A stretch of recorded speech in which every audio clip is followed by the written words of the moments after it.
அன்பு சில சமயத்தில் அன்பால சொல்கிற எதுவும் அறிவுக்கு அப்பால இருக்கும், பிரச்சனை தீராது, தப்பான முடிவை சொல்லும். ஒரு நாள் என் ஜிஎம் பயங்கரமாக திட்டினாரு. திட்டிட்டு சொன்னார், முடிஞ்சா வேலை செய்ய, இல்லை பேப்பர் போட்டு போங்க சார்ன்ட்டாரு.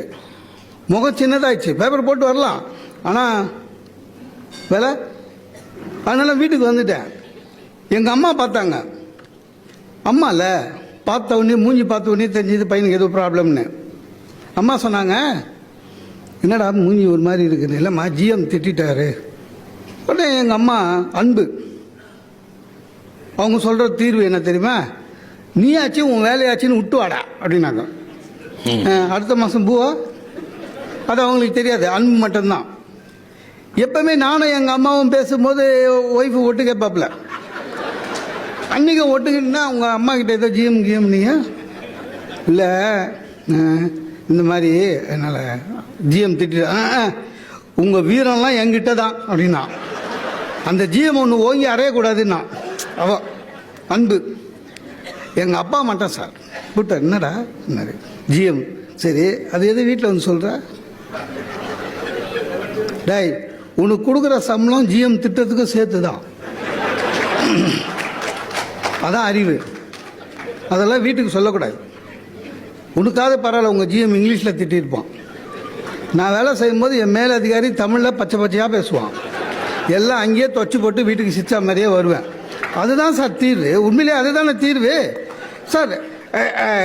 இப்போ என்ன ஆயிடுச்சுன்னா, இவர் சொன்னார் நம்ம அருள் பிரகாஷ், நிறைய பேருக்கு அன்புக்கு என்ன அர்த்தம்னே தெரியல சார், ஏதோ மேஞ்சினுக்குறான். உண்மையான அன்பு எதுன்னே தெரியல சார்.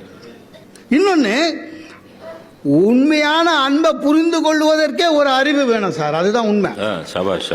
அன்பை புரிந்து கொள்ள அறிவு வேணும் சார். எனக்கு நல்லா ஞாபகம் இருக்குது, எங்கள் அம்மா சாப்பாடு போடும்போது காய்கறியை நிறைய வச்சுருவாங்க.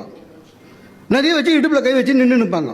எல்லாம் காய்கறி மூளை சாப்பிடு, காய்கறி சாப்பிடு, எல்லாம் காய்கறி சாப்பிடு, உயிர் எடுப்பாங்க. அப்படியே கோபமாக வரும் அம்மா மேலே. அப்போ அம்மாவோட உண்மையான அன்பு தெரியல.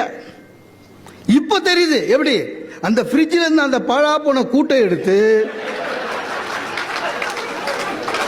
சுட வச்சு 3 நாள் போட்டு, அதே கூட்டானா தக்காளி விற்கிற விலை தெரியுமா அப்படின்னு கேள்வி கேட்டு சார் ஆக திறந்தது என்ன. எனக்கு எந்த காலத்திலுமே சார், நீங்கள் என்ன வேணாலும் சொல்லுங்கள், இந்த கத்திரிக்காய் கண்டாலே ஆகாது.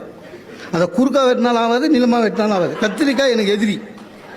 எங்கள் அம்மா கிட்ட எங்கள் அம்மா கத்திரிக்காய் சாப்பிட்டாங்க, சமைச்சாங்க வச்சு அப்படி கத்துவேன். ஓ எங்கள் அம்மா, டே கடைக்கு போக முடியலடா, உடம்பு சரியில்லை, சாயங்காலம் வேற ஆக்குறேன் சாப்பிடு, எனக்கு சாப்பாடு வேணாம், எல்லாம் பண்ணிடுங்க.